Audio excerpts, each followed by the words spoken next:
అబ్రహాముని దేవుడు ఏమని పిలిచాడో తెలుసా?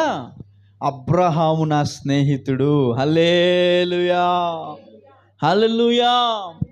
స్నేహబంధముతో బంధించాను అనంటే ఈ రోజున మన క్రైస్తవ జీవితాలుగా ఆ రోజు మన పితరులు దేవునితో ఆ కనెక్షన్, దేవునితో ఆ రిలేషన్, ఏమండి, దేవునితో ఆ బాండ్ అనేది వారు పెట్టుకున్నప్పుడు అబ్రహాము ఏమైపోయాడు? దేవునికి ఇప్పుడు స్నేహితుడిగా మార్చబడ్డాడు. నేను అంటాను, అబ్రహాము జీవితంలో స్నేహితుడిగా మార్చబడ్డానికి ఆయన కష్టాలు రాలేదా? శ్రమలు రాలేదా? ఎన్ని శోధనలు వచ్చినాయి? ఏమండి, 11వ అధ్యాయం నుంచి మీరు ఆయన కోసం ఆలోచన చేస్తే దేవుడు మొదటిగా ఆయనతో చెప్పిన మాట ఏంటో తెలుసా? నీవు లేచి నీ దేశము నుండి, నీ బంధువుల యొద్ద నుండి నేను చూపించే దేశానికి వెళ్ళు. చూడండి, ఇప్పుడు దేవునితో ఆయన బంధాన్ని కలిగించుకోవాలి అని అంటే ఇప్పుడు ఈయన ఏం చేయాలి? దేవుడు చెప్పింది చెయ్యాలి. ఏం చెప్పాడు ఆయన? నీ దేశాన్ని వదిలేసుకో, నీ బంధువుల్ని వదిలేసుకో, నేనెక్కడైతే నీకు చూపించాలని ఇష్టపడుతున్నానో నువ్వు అక్కడికి వెళ్ళు. అబ్రహాము వెళ్ళాడా లేదా? వెళ్ళిన తర్వాత ఆశీర్వాదం పొందుకున్నాడా లేదా? మరి మన జీవితాల్లో దేవుని చేత మనము ఆ యొక్క బంధాన్ని కట్టుకోలేక, ఒకవేళ ఆ బంధం ఉన్నా కూడా దేవుడు చెప్పింది చేయలేక ఎన్ని మార్లు మనం ఆశీర్వాదానికి గురవలేకపోతూ ఉన్నాం. ఆలోచించవలసిన విషయం. నేను క్లుప్తంగా వెళ్తూ ఉన్నాను, మీకు జ్ఞాపకం చేయాలనే ఆలోచన, ఎందుకంటే మనకు సమయము మించిపోతూ ఉంది కాబట్టి. ఈరోజు మనలను దేవుడు ఒక స్నేహబంధము చేత మనల్ని బంధించి మనల్ని ఆకర్షించుకున్నాడు. మనల్నేనా? చూడండి, ఈ రోజున రక్షణ లేక, ఏమండి, ఈ రోజున దేవుడంటే సరిగ్గా తెలియక ఎంతమంది ఈ రోజున ఈ లోక ఆకర్షణలకు వారి జీవితాలు ఆకర్షించుకుంటున్నారు. నా మాట అర్థమవుతుందా మీకు?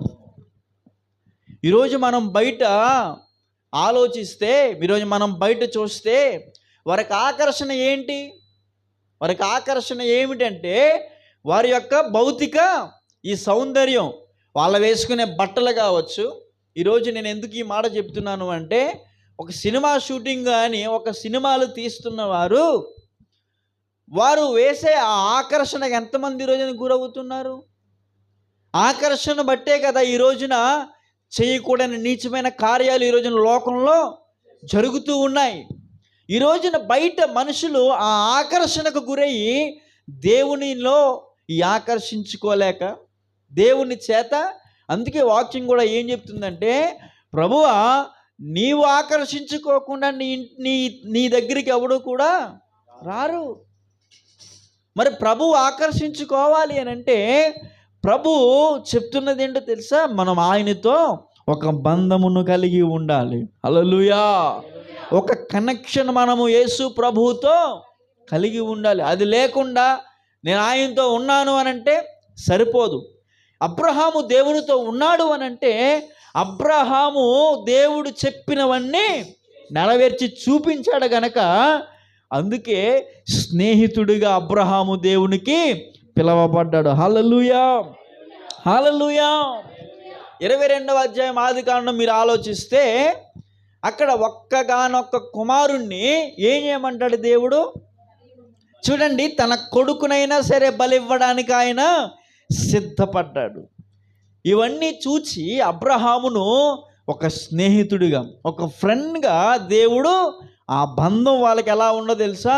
ఆ కనెక్షన్ ఎలా ఉన్నదంటే, ఎప్పుడు పడితే అప్పుడు యేసయ్య దేవుడు వచ్చి అబ్రహాముని, ఓ స్నేహితుడా, సహోదరుడా, ఎలా ఉన్నావు అని అడిగితే, నేను బాగున్నానయ్యా, నువ్వు నన్ను స్నేహితుడిని పిలుస్తున్నావు, నాకు చాలా ఆనందంగా ఉన్నది.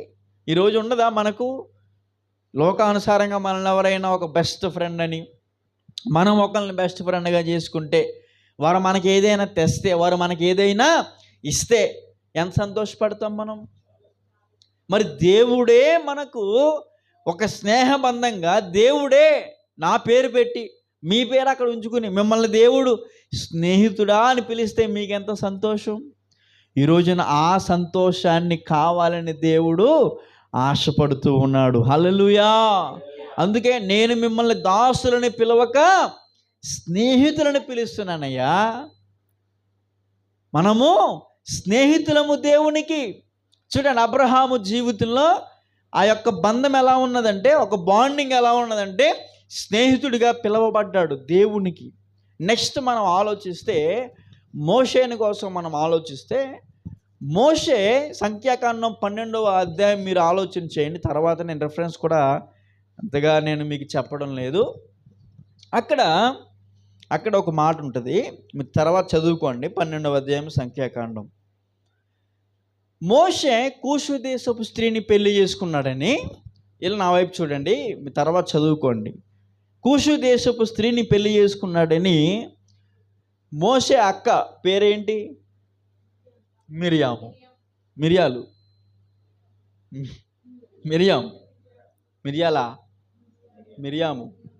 మిరియాలు లూ తీసే మియాం పెట్టు. హల్లెలూయా. మిరియాము వీళ్ళిద్దరూ, ఇంకొక ఆయన మోషే, ఇంకొక ఆయన పేరు అహరోను. ఈ అహరోను ఈ మిరియాము కూషు దేశపు స్త్రీని పెళ్లి చేసుకున్నాడని చెప్పి మోషే గారిని, అజ్జు బాబు ఎంత అద్భుతమైన పని చేసావయ్యా నువ్వు, రండి పెద్దవాళ్ళందరూ సమాజం అంతా రండి, 2 కుర్చీలు వేయండి. ఏం చేస్తాం? మేము పెళ్ళేప్పుడు ఏం చేస్తాం మనం? ఇంకా అవ్వలేదనా? నెక్స్ట్ అవుతుంది కాబట్టి సిద్ధపడాలి నువ్వు. 2 కుర్చీలు వేస్తాడు పట్టుకొచ్చి అయ్యగారు. కుర్చీలు వేసి ఏం చేస్తారు అన్నాడా? వాళ్ళు అన్నారా? ఏమన్నారు మరి? కూషు దేశపు స్త్రీని పెళ్లి చేసుకోవడం ఏంట్రా నువ్వు అసలుకి? నువ్వేంటి? నీదేంటి అసలుకి అని ఈ మోషే మీద ఈ మిరియాము అహరోనులు సనుక్కోవడం మొదలు పెట్టారు. ఇవన్నీ ఎవరు విన్నారు? దేవుడు విన్నాడు. ఆయనకి పనేంటి? దేవుడికి పనేంటి? దేవుడికి ఎందుకు పని అంటే, మోషేకి అప్పగించిన పని నమ్మకత్వంగా ఆయన చేసి ముగించాడు కాబట్టి ఆయన అంటాడు ఒక మాట, మోషే నా ఇల్లంతటిలో హల్లెలూయా. ఎందుకు విన్నాడు అని అంటే, తన ఇంట్లో ఆయన నమ్మకంగా ఉన్నాడు కాబట్టి. నమ్మకంగా లేకపోతే దేవుడికి పని ఏంటి? వినవలసిన అవసరం ఏంటి? అసలుకి అవసరమే లేదు. అంటే నేను ఈరోజు చెప్తున్నది ఏంటంటే, ఆ కనెక్షన్ ఎవరికి? దేవునికి మోషేకి ఉన్న కనెక్షన్ ఎలా మారిపోయిందో తెలుసా? ఇక్కడ సనుగుకున్న మాటలు దేవునికి వినబడ్డాయి. అసలు ఎంత నిజంగా ఆశ్చర్యకరమైన విషయం అంటే, మోషే కూడా తెలియదు అసలుకి. ఎందుకంటే మన ముందు ఎలా మాట్లాడతారంటే కొంతమంది, అయ్య బాబాయ్ చామల్ గారు చాలా మంచోడండి బాబు, అద్భుతమైన మాటలు, వాక్యం, అసలు పక్క వెళ్ళిపోయిన తర్వాత ఈడంత నచ్చగాడు, ఈడంతా సోదోడు, అస్సలు ఎవరు లేవంటారా? నన్నని కాదు, మిమ్మల్ని అయినా అంతే. మనం ఒక చోట పని చేస్తున్నా కూడా, లేదంటే ఎక్కడ మీరు ఆలోచన చేసినా కూడా ఇటువంటి మాటలు మనకు అవి కొన్నిసార్లు మనకు వినపడకపోయినా కూడా వినపడే ఆయన ఉన్నాడు. ఆయన ఏం చేస్తాడంటే కావలసిన టైంలో కరెక్ట్గా వింటాడు, సరి చేసేస్తాడు, లైన్ చేస్తాడు ఇంత అక్కడికి. హల్లెలూయా. ఇప్పుడు వీళ్ళిద్దరినీ కూడా ఈ మోషే మిరియాముల మీద దేవుడే ఎందుకు సనుక్కుంటున్నారు మీరు? వెంటనే ఏమైంది? మిరియామక్క వచ్చేసింది, కుష్ఠరోగం వచ్చేసింది. అయ్యో బాబు క్షమించయ్యా బాబా, నీతిమంతుని మీద అందుకని నిందలు అనేవి వేయకూడదు. అలా చేసినందుకు ఈమె కుష్ఠరోగం వచ్చింది. మరలా ఎప్పుడైతే ప్రభు పాదాలు పట్టుకుందో అప్పుడు మరలా తగ్గి స్వస్థత పడింది. హల్లెలూయా. ఇక్కడ మనం ఆలోచన చేస్తే చూడండి, మోషేకి దేవునికి ఉన్న ఆ కనెక్షన్, ఆ బాండింగ్ అనేది ఎంత అద్భుతంగా ఉందంటే, ఇక్కడ విన్న మాటలు ప్రభువుకే డైరెక్ట్ వినబడ్డాయి. వినబడిన తర్వాత రియాక్షన్ ఎలా ఉందో మీరు చూశారు. ఇంకొక వ్యక్తిని మనం జ్ఞాపకం చేసుకుందాం. ఆదికాండము 29వ అధ్యాయము. ఆదికాండం 29వ అధ్యాయము 15వ వచనం చదవండి ఒకసారి. లాబాను, నీవు నా బంధువుడవైనందున ఊరకయే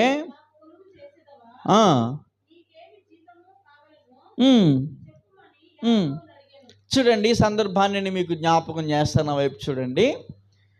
ఈయన పేరు ఏం పేరు? ఇప్పుడు ఈడు చేసిందే మోసమైన పని. ఏం చేశాడు? పైగా వీళ్ళ అమ్మ సపోర్టు. చిన్న కొడుకు కదా, సపోర్ట్ ఉంటుంది, అన్ని కుటుంబాల్లోనూ ఉంటుంది. ఉంది. ఇప్పుడు ఏమైందంటే అన్నను మోసం చేసి ఈడు ఆశీర్వాదం పట్టుకెళ్ళిపోయిన తర్వాత ఎక్కడికి వెళ్ళిపోయాడు? డైరెక్ట్ మేనమామ ఇంటికి వెళ్ళిపోయాడు. మేనమామకి ఎంతమంది కూతుర్లు? ఎంతమంది? 10 మందా? 2. చెప్పు, ఈ పేర్లు ఏంటి అలాగే? బైబిల్ చదవట్లేదు నువ్వు. రాహేలు, లేయా. ఎలాంటిది? జబ్బు. రాహేలు జస్రున్లా ఉంటుంది, అద్భుతంగా ఉంటుంది అనమాట. ఎలా ఉంటుంది? So beautiful. ఇప్పుడు వీడి కొన్ని ఎవరి మీద పడింది? రాహేలు మీద పడింది. ఇప్పుడు ఈయన ఏం చేశాడు? మేనమామ తెలివైనాడు కదా, పెద్దని ఇంట్లో పెట్టి చిన్నదానికి పెళ్లి చేస్తాడా? అప్పుడేమంటారు? చిన్నదానికి పెళ్లి చేసేవే లాభను, ఏమైంది? పెద్ద పిల్లకి పెళ్ళి అవదా? సంబంధాలు ఆడలేదా? లేదురా బాబు, జబ్బు కలది ఇది, దీనికి జబ్బు, వాళ్ళంతా దీనికి జబ్బు, అందుకే పెళ్ళి. వీడికి అన్నీ కూడా అవన్నీ తెలిసి ఏం చేశాడంటే, సరే అబ్బాయి నువ్వు నా దగ్గరికి వచ్చాగా, ఏం చేస్తావు? చెయ్యి, 7 సంవత్సరాలు కొలువు చేసిన తర్వాత అయిపోయింది. 7 సంవత్సరాలు. మనకి బైబిల్లో 7 సంవత్సరాలు అంటే చాలా కష్టం అయ్యి ఉంటుంది, కానీ పేపర్ తిప్పామంటే మనకు సింపుల్. ఇక్కడ 7 సంవత్సరాలు కొలువు చేశాడు. కొలువు చేసిన తర్వాత ఇప్పుడు ఏంటి? పెళ్ళి సమయం దగ్గర పడిన తర్వాత ఎలా ఉంటుంది సుప్రియకి? అయ్యి బాబు టెన్షను. ఎలా ఉంటుంది? అస్సలు ఇన్నాళ్ళు సింగిల్ లైఫ్, ఎంజాయ్ లైఫ్, ఇప్పుడు డబుల్ ఏంటి? ఇప్పుడు ఏమైందంటే లేయాకి ఆనందంగానే ఉంది. రాహేలు కూడా తెలియదు ఈ విషయం. రాహేలు అనుకుంటుంది పెళ్లి కూతురని, కానీ పెళ్లి కూతురు ఎవరు ఇక్కడ? అది సంగతి. ఇప్పుడు ఈయనేమనుకుంటున్నాడంటే, నేను పొద్దున్న మళ్ళా నైట్ మా మ్యారేజ్ అయిపోతే ఇంకా నేను ఎవరిని చూస్తాను? రాహేలుని చూస్తాను అంటాడు. ఇప్పుడు అందుకనే ముసుగుంటుంది చూసావు, ముసుగు పెళ్ళిళ్ళలో ముసుగు తీయమన్నప్పుడు ముసుగు పైకి ఎత్తినప్పుడు ఏం చెప్తాడంటే, సుప్రియ కాదా అని చూస్తాడు. ఆయన కాదనుకో, అయ్యి పీటల మీద అంటే అది అప్పటి నుంచి వచ్చిందనమాట. ఏం చేశారు మరి? ఇన్ని మనం మోసం చేశారు కదండి ఇక్కడ. ఇప్పుడు ఏమైందంటే 7 సంవత్సరాలు కొలువు చేసిన తర్వాత అయిపోయింది. పెళ్ళి అయిపోయిన తర్వాత అన్నీ అయినాక ఉదయం లేచిన తర్వాత చూస్తే ఈమెవరు? ఈయన బంధువే కదా. నేను అన్న మాట ఇక్కడ ఏంటంటే, ఈ రోజున దేవునికి మనము ఆ బంధం, ఆ బాండింగ్, ఆ కనెక్షన్ అనేది ఉంటే ఎక్కడ కూడా మోసం అనేది ఉండదు. హల్లెలూయా. ఇప్పుడు ఈయన లాబాను ఏం చేశాడు? నీకు రాహేల్ని ఇస్తానురా అని చెప్పినోడు ఏం చేశాడు? లేయనిచ్చాడు. మేనమామే కదా, ఒక బంధువే కదా. మోసం పోయాడా లేదా? వీడి పేరే మోసగాడు. అక్కడ ముందు అన్నను మోసం చేశాడు, అన్నను మోసం చేసిన తర్వాత ఇక్కడ మేనమామ మోసం చేశాడు. హల్లెలూయా. ఇది అయిపోయిందా? ఇప్పుడు ఈయన మళ్ళా అంటాడు, సరే అబ్బాయి నీకు రాహేలు కూడా కావాలా? 1+1 ఆఫర్లో నువ్వు తీసుకో. మామ ఏం చేయమంటావు? చెయ్యి, ఇంకో 7 సంవత్సరాలు. నీకు అలవాటే కదరా. 14 సంవత్సరాలు కొలువు చేస్తే 2 అమ్మాయిలు వచ్చారు. హల్లెలూయా.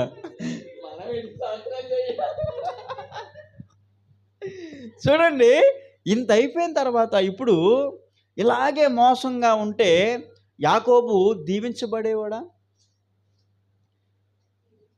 కొంచెం పేపర్ తిప్పితే ఒకసారి చూడండి. అదే 32వ అధ్యాయం వచ్చేసేయండి. 32వ అధ్యాయం వచ్చేసిన తర్వాత 9వ వచనం నుండి, లేదా 32 మీరు తర్వాత చదువుకోండి, చాలా ఇంపార్టెంట్ వచనాలు మనకి. 24వ వచనం చూడండి ఒకసారి. యాకోబు ఒక్కడు మిగిలిపోయాను, ఒక నరుడు తెల్లవారు వరకు అతనితో పెనుగులాడను. అయిపోయింది. 28 చూడండి అమ్మా. అప్పుడు ఆయన, నీవు దేవునితోనూ మనుషులతోనూ పోరాడి గెలిచితివి గనుక ఇక మీదట నీ పేరు ఇశ్రాయేలే గాని యాకోబు అనబడదు. గట్టిగా చప్పట్లు కూడా యేసేనామాన్ని స్తుతిద్దాం గట్టిగా. హల్లెలూయా, హల్లెలూయా.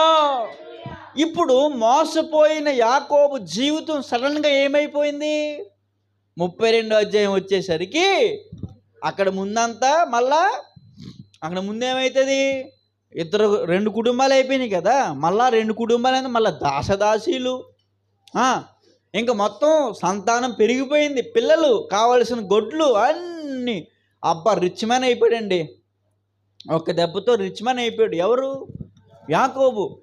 ఇప్పుడు తన అన్నను కలుసుకుందామని చెప్పి వెళ్తుంటే పక్కన అంటాడు వచ్చి, నువ్వు వెళ్తాను కాదు, ఆయన నిన్ను వేసేద్దామని. ఇంతకీ సమాధాన పడదానికి వస్తున్నాడు ఆడు. ఈ పక్కన వాడు ఏం చెప్పాడు? నీ పని అయిపోయిందిరా యాకోబు, ఇంకా నీకు ఎంత ఉన్నా కూడా ఇంకా అనవసరమే, నా పేరు మీద రాసే అని చెప్పి ఈడి ప్లానింగ్ ఈడుకుంది. హల్లెలూయా. ఇప్పుడు ఇదంతా అయిపోయిన తర్వాత నాకు అసలు ఈ మనుషులతో ఈ బంధం, ఈ మనుషులతో ఈ కనెక్షన్ అనేది నాకు నాశనం అయిపోతుందిరా బాబు అనుకుని 32వ అధ్యాయం వచ్చేసరికి యాకోబు ఒక్కడే మిగిలిపోయి ఇప్పుడు దేవునితో కనెక్ట్ అవుతున్నాడు. హల్లెలూయా. ఇప్పుడు దేవునితో కనెక్షన్ పెట్టుకుని దేవునితో బాండింగ్, ఆ బంధాన్ని కలగజేసుకుని యాకోబు ఏమైపోయాడు? ఇప్పుడు ఇశ్రాయేలుగా, దేవుని రాజ్యముగా మారిపోయాడు. హల్లెలూయా, హల్లెలూయా. మీకు అర్థం అవ్వాలని కొన్ని విషయాలు అలా నేను చెప్తున్నాను. ఇప్పుడు దేవునితో మనం బంధం పెట్టుకున్నాము అని అంటే ఆ బంధం అనేది మధ్యలో ఊడిపోకూడదు.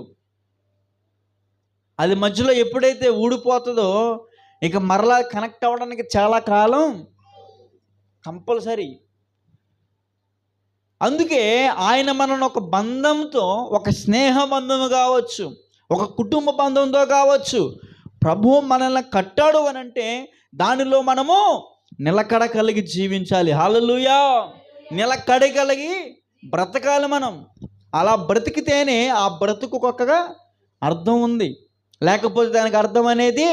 ఇప్పుడు యాకోబు అలా మిగిలిపోతే దేవుని చేత ఆశీర్వాదాన్ని పొందుకునేవాడు, ఆ పేరు మార్చబడేది ఆయన చరిత్రలో కూడా ఈరోజు నీవు నేను చెప్పుకునే వాళ్ళం కాదు. చూడండి, మనుషుల బంధం ఏమైంది? మేనమామే కదా, మోసం చేసి పోలేదా? సొంత భార్య మోసం చేసింది యాకోబుని, నాన్నగారి బంగారం తీసేసింది. ఈ మనుషుల బంధాల్లో ఉన్న అద్భుతాలు, మనుషులతో కనెక్షన్ పెట్టుకుంటే ఇలా ఉంటుంది. అందుకే మనము దేవునితోనే ఆ యొక్క సంబంధం కలిగి బ్రతికినప్పుడు మన జీవితాలు ఆశీర్వాదకరంగా మార్చబడతాయి. ఇంకొక వ్యక్తిని నేను మీ ముందు పెట్టి నా మాటలు ముగిస్తాను. చూడండి, ఈయన ఎంత అద్భుతమైన మనిషి అంటే అపోస్తుల కార్యాలు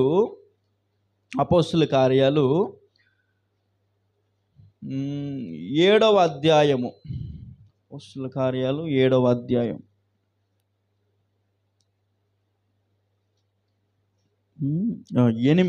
8వ అధ్యాయము 26వ వచనం చూడండి ఒకసారి. ప్రభుదూత నీవు లేచి దక్షిణంగా వెళ్ళి యెరూషలేము నుండి గాజాకు పోవు అరణ్య మార్గంలో కలుసుకోమని ఫిలిప్పుతో చెప్పక అతను లేచి వెళ్ళెను. అప్పుడు ఇథియోపియాకు సంబంధించిన ఒక రాణి ఉంది, ఆమె పేరు కందాకే.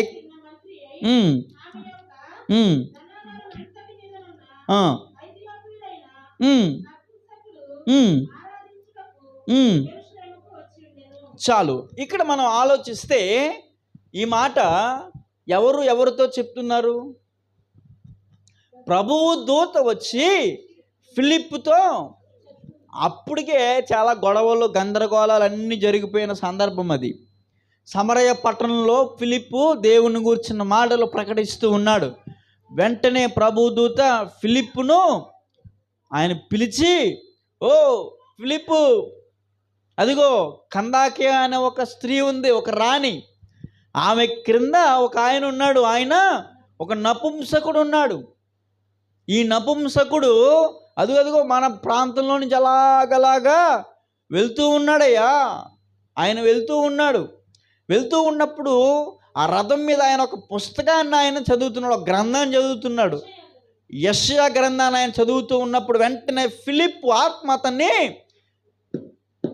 ఆపింది. రథం వెంటనే ఆపమని చెప్పి అన్నాడు. ఎవరు? నపుంసకుడు ఆపమన్న వెంటనే ఫిలిప్ అన్న మాట ఏంటంటే, నువ్వు చదువుతున్నది ఏదైనా గ్రహిస్తున్నావా అని అడిగాడు. ఆయన అంటాడు, నాకేమో రూటు తెలియనప్పుడు నేనేం చదివినా కూడా నాకు అంత గ్రహింపు అనేది ఉండడం లేదు. కాబట్టి నేనేం చేయాలి అని అన్నప్పుడు, సరే ఓకే, నేను నీతో పాటు ప్రయాణం చేస్తానని చెప్పి తనతో కూర్చుండమని ఫిలిప్పును వేడుకున్నాడు. ఆ తర్వాత చదువుతూ ఉన్నదంతా కూడా ఫిలిప్పు నపుంసకునికి వివరిస్తూ ఉన్నప్పుడు చూడండి, వీరిద్దరి బాండింగ్ ఎంతసేపు, వీళ్ళిద్దరి బంధం ఎంతసేపు ఉంది? జస్ట్ ఒక 5 నిమిషాలే, అవునా కాదా? ఏదైనా ఒక బండికి అయినా మన లిఫ్ట్ ఇచ్చారండి, ఎంతసేపు అది? మహా అయితే ఇక్కడి నుంచి ఆటోలు ఏం రావట్లేదు, ఎవరైనా మనకు బండి మీద స్టేషన్ వరకు లిఫ్ట్ ఇచ్చారు, ఎంతసేపు? ఈ 5 నిమిషాల్లో నీవు నిజంగా యేసు ప్రభు కొరకు అద్భుతమైన మాటలు నీవు ఎవరికైనా మనం వివరిస్తే, వాళ్ళు అసలు నీళ్ళున్నాయి పక్కనని చెప్పి మారు మనస్సు నిమిత్తం, నేను పాప క్షమాపణ నిమిత్తం బాప్తిసం పొందుకుంటానని ఖచ్చితంగా చెప్పగలరా లేదా? ఏమో చెప్పలేం. ఎందుకు చెప్పలేమనంటే, మనకు ఆ వ్యక్తికి ఉన్న బాండింగ్ అంతా, నేను నా సహోదరుడు నాతో 10 సంవత్సరాల నుంచి తిరుగుతున్న వాడికి నేను చెప్పగలను ఖచ్చితంగా, అరే బాబు ఇది పరిస్థితి అని. వాడు మనస్సు ఏదైనా మారింది 5 నిమిషాల్లో అనుకో, వెంటనే నీళ్ళ దగ్గర తీసుకెళ్ళి నాకు బాప్తీసం ఇచ్చామని అంటాడు. అసలు ఈ ఫిలిప్కి నపుంసకుడు ఎవరో కూడా తెలీదు. ఈ నపుంసకుడికి ఫిలిప్ ఎవరో కూడా తెలీదు. తెలియని సందర్భాల్లో ప్రభు ఆత్మ ప్రేరేపణను బట్టి వారిద్దరి కనెక్షన్, వారిద్దరి బాండింగు దేవుడు ఒక్కటిగా మార్చాడు. దేవునికి స్తోత్రం కలుగును గాక.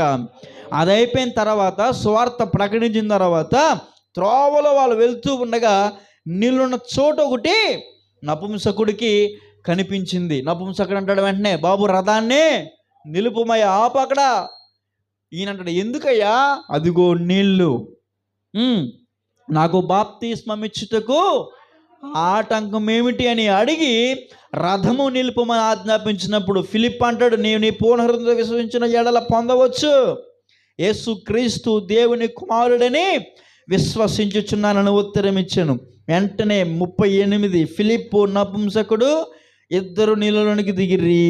అంతటా ఫిలిప్పు అతనికి బాప్తిస్మం ఇచ్చాను. వారు నీళ్ళలో నుండి వెళ్ళి వచ్చినప్పుడు ప్రభు ఆత్మ ఫిలిప్పును, నపుంసకుడు సంతోషించుచు తన త్రోవను వెళ్ళెను. హల్లెలూయా, హల్లెలూయా.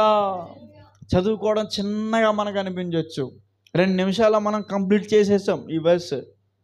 అయితే అక్కడ ఆలోచిస్తే ఒక్క 5 నిమిషాల సంబంధం, ఒక్క 5 నిమిషాల వాళ్ళ పరిచయం, ప్రభు ఆత్మ ప్రేరేపణ, నపుంసకుడు బాప్తిస్మపు తీసుకునే కృపను ఆ రోజు ప్రభు ఆయనకి అనుగ్రహించాడు. హల్లెలూయా. ఈరోజు రక్షణ లేక ఈరోజు మన సంఘంలో కావచ్చు, ఇతర సంఘాల్లో కావచ్చు, లేదా ఈ లోకంలో నశించిపోతున్న మానవాళి కొరకు కూడా మనము చేయవలసింది ఏంటో తెలుసా? వాళ్ళు ప్రభువుతో వాళ్ళ సంబంధాన్ని కలిగి బ్రతకాలని. ఈరోజు నీవు నేను రక్షణ పొందుకుని బాప్తిసం పొందుకుని ఎవరికైనా సిలువను గూర్చిన వార్త ప్రకటించుచున్నామా? ఈ ఫిలిప్పు వలె నిజంగా మనకు కూడా ఒక ఆత్మ, ఈ తృష్ణ, ఈ ఆశ మనం కూడా కలిగి ఉన్నట్లయితే ఈరోజు ఎంతమంది రక్షణకు దూరం అవుతారు చెప్పండి? ఎందుకు దూరం అవుతారు? ఈరోజు నీకు నాకు దేవునితో ఉన్న బంధం ఏమిటి? ఫిలిప్పుకున్న బంధం ఏంటో తెలుసా? నపుంసకుని రక్షణ కలిగించింది. ఆమెన్, హల్లెలూయా. అబ్రహాముకున్న బంధం ఏంటో తెలుసా? అబ్రహాముకున్న బంధం స్నేహితుడని పిలిచింది. మోషేకున్న బంధం ఏంటో తెలుసా? నమ్మకం. ఆయన పరిచర్యలో కావచ్చు, కుటుంబంలో కావచ్చు, ప్రాంతంలో కావచ్చు, పనిలో కావచ్చు, ఆయనకు నమ్మకత్వం అనే బిరుదు నా ప్రభు ఆయనకు. యాకోబుకున్న బంధం ఏంటో తెలుసా? అప్పటి వరకు మనుషులతో ఉన్న బంధం మోసపోయాడు. చివరికి ఒక్కడే మిగిలిపోయిన తర్వాత యేసు ప్రభుతో కనెక్టింగ్ పెట్టుకుని, ఎట్లా కనెక్టింగో తెలుసు, అది యేసు ప్రభుతోనే పెనుగులాడిన జీవితం. ఆమెన్, హల్లెలూయా. యేసు ప్రభుతోనే ఆయన పెనుగులాడాడు. ఆ బంధం, ఆ బాండింగ్, ఆ కనెక్షన్ ఎలా మారిపోయిందో తెలుసా? ఇశ్రాయేలుగా దేవుడు మార్చేశాడు. హల్లెలూయా. ఈరోజు కొద్దిమందిగా మనం ఉండొచ్చు. ఈరోజు మన జీవితాలు వ్యక్తిగతంగా మనం ఆలోచిస్తే, ఈరోజు మనుషులతో కాదు మన బంధాలు, ఈరోజు కుటుంబాలతో కాదు మన బంధాలు, ప్రభు అయిన యేసు క్రీస్తుతో మన బంధం. ఆయన మనల్ని స్నేహ బంధముతో బంధించి మనల్ని ఆయన ఆకర్షించుకున్నారు. మనల్ని ఆకర్షించుకున్న విధంగానే మనము కూడా అనేకులను ప్రభువులోనికి ఆకర్షించాలి. అట్టి కృప ప్రభు మనందరికీ కూడా అనుగ్రహించి దీవించునుగాక. ఆమె. మనందరికి తెలిసిన పెద్దవారు వారి ఇంటికాడ కూర్చొని ఖాళీగా ఉండలేక ఏం చేస్తారంటే పెళ్ళి పెద్దలుగా మార్చబడతారు. పెళ్ళి సంబంధాలు చూసేవారుగా మార్చబడతారు. వారు ఏం చేస్తారంటే ఎక్కడో ఉన్న ఒక స్త్రీని, ఎక్కడో ఉన్న ఒక పురుషుణ్ణి ఒక బంధంగా చేయటానికి, ఒక బంధంగా తీర్చిదిద్దడానికి, ఒక బంధంగా వారిని ఈ లోకంలో చూపించడానికి చాలామంది చాలా రకాలుగా ప్రయత్నాలు చేస్తూ ఉన్నారు. ఈరోజు దేవుని సన్నిధిలో దేవునితో నిలబడుచున్న, దేవుడితో కలిసి నడుస్తున్న, దేవుని యొక్క వాక్యం వింటున్న, దేవుని యొక్క వాక్యం మీద ఆనుకుంటున్న నీతో ఈరోజు ప్రభు మాట్లాడుతున్నాడు. నా సహోదరి సహోదరుడా, యాకోబు దేవునితో బంధము లేనంత కాలము,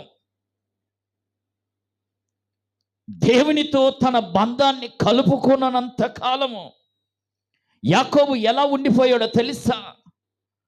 వేషధార బతుకు, వేషధారమైన జీవితం, మోసకరమైన జీవితము. ఆఖరికి సొంత అన్నను కూడా మోసం చేయడానికి ఎనికి తిరగలేదమ్మా. దానికి ప్రోత్సాహంగా తన తల్లి ఉంది. కానీ ఎప్పుడైతే దేవుని దర్శనమును తనకు కలిగినదో, ఆకాశము నుంచి దేవుడు దర్శనము తనకి ఎప్పుడైతే కలిగిందో, ఆ క్షణము నుంచి యాకోబు ఏమయ్యాడో తెలుసా? తన మామ ఇంటికి వెళ్ళిన తర్వాత నమ్మకంగా పని చేయడం మొదలుపెట్టాడు. తన ఏ పని అయితే పూనుకున్నాడో, ఏ పనిలో అయితే తను ఉండటం నేర్చుకున్నాడో, ఆ పనిలో నమ్మకంగా ఉండటం నేర్చుకున్నాడు. ఆ నమ్మకంగా ఎప్పుడైతే ఉండటం నేర్చుకున్నాడో, దేవుడితో ఎప్పుడైతే బంధము కలుపుకోవడం నేర్చుకున్నాడో,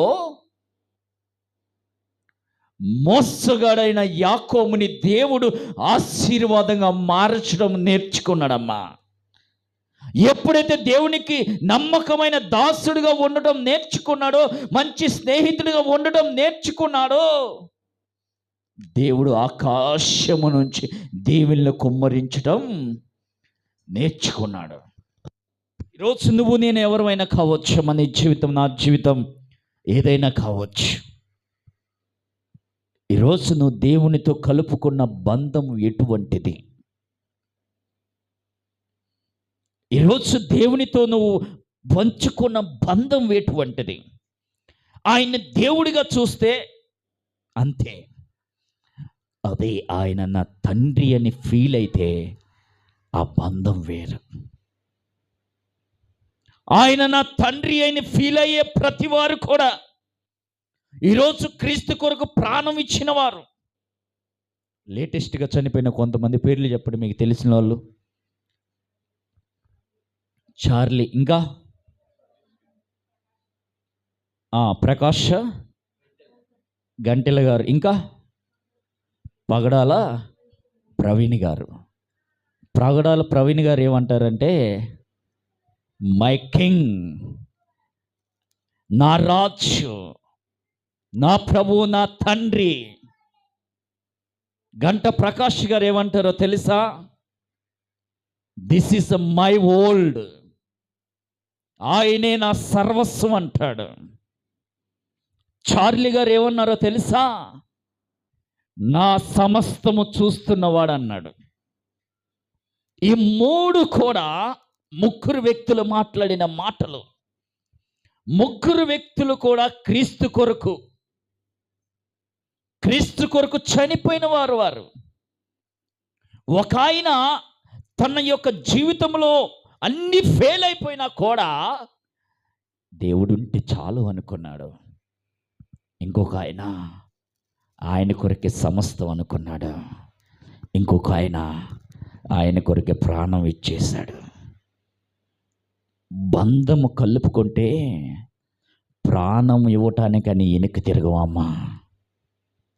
స్టెఫెన్ దేవుడితో బంధాన్ని కలుపుకున్నాడు కాబట్టి దేవుని యొక్క ఈ పరిశుద్ధ గ్రంథములో కొత్త నిబంధన కాలములో ఏకైక అతి శ్రేష్టమైన వ్యక్తి స్టెఫెన్. ఈ పరిశుద్ధమైన బైబిల్లో కొత్త నిబంధన కాలములో క్రీస్తు కొరకు హతసాక్షి అయిన వాడు స్టెఫెనమ్మ. మొట్టమొదటిగా హతసాక్షిగా మార్చబడిన వాడు స్టెఫెన్. ప్రాణము అప్పుడు ఎలా తీశారో తెలుసా? రాళ్లతో కొట్టి చంపుతున్నప్పుడు దేవుని కొరకు నిలబడగలమా? ఈరోజు ఒక్క శ్రమ వస్తే మనం నిలబడలేమే. ఒక చిన్న శ్రమ. ఈరోజు ఎంతమంది రక్షణ జీవితాన్ని అనుభవిస్తున్నారమ్మా? రక్షణ నూతనమైన జీవితాన్ని పరిచయం చేసిద్దమ్మా. రక్షణ నూతన జీవితాన్ని మనకి అనుభవించేలా చేసిద్ది. పరిశుద్ధాత్మ దేవుడు అంట. ఇప్పుడు బ్రదర్ చెప్పినట్టు వాక్యములో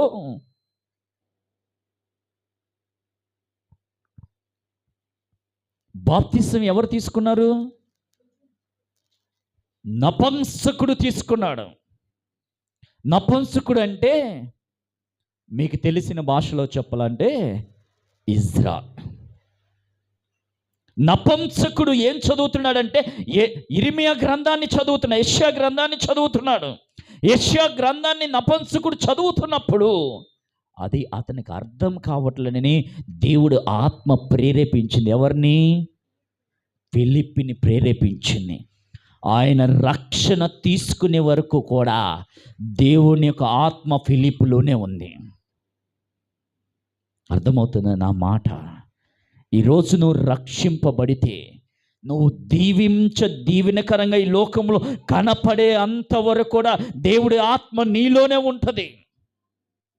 నువ్వు ఆయన రాజ్యంలో చేరేంతవరకు అది నీలోనే ఉంటుంది. కానీ ఈరోజు నువ్వు దేవుడితో ఎటువంటి బంధాన్ని కలుపుకుంటున్నావు? మోసగాళ్ళు దేవునితో బంధాన్ని కలుపుకున్నప్పుడు వారు గొప్పవారిగా మారారమ్మా. ఇశ్రాయేలీల యొక్క వంశములోంచి, యాకోబు యొక్క వంశములోంచి యేసు ప్రభు వారి లోకానికి వచ్చాడమ్మా. యాకోబు యొక్క గర్భము నుంచి పుట్టిన వారి యొక్క ఆ యొక్క ఫలము నుంచి దేవుడు వచ్చాడమ్మా. దేవుడు అంత ధన్యత ఇచ్చాడు యాకోబుకి. ఈరోజు మరి దేవుని నమ్ముకున్న నీవు నేను దేవుడితో ఏ బంధాన్ని కలుపుకుంటున్నాం? వాక్యాలు వింటున్నాం, వాక్యాలు చదువుతున్నాం, దేవుడితో కలిసి నడుస్తున్నాం, లోకంలో నిలబడుచున్నాం. కానీ దేవుడితో ఏ బంధాన్ని నువ్వు కలుపుకుంటున్నావు? ఈరోజు నా సహోదరి సహోదరుడా, తాగేవాడు తాగుబోతుని బంధంగా చేసుకుంటాడు. తిరిగేవాడు తిరుగుబోతుని బంధంగా చేసుకుంటాడు. పాపంలో బ్రతికేవారు పాపిష్టి వారిని బంధంగా మార్చుకుంటాడు. పరిశుద్ధమైన వాక్యాన్ని అనుసరిస్తున్న వారు పరిశుద్ధుల్ని బంధంగా మార్చుకోవాలి. అటువంటి బంధంగా మార్చుకోవడానికి ఈరోజు ప్రభు నీకు నాకు ప్రతి ఒక్కరికి అవకాశం ఇస్తున్నాడు. ఈ అవకాశాన్ని మనం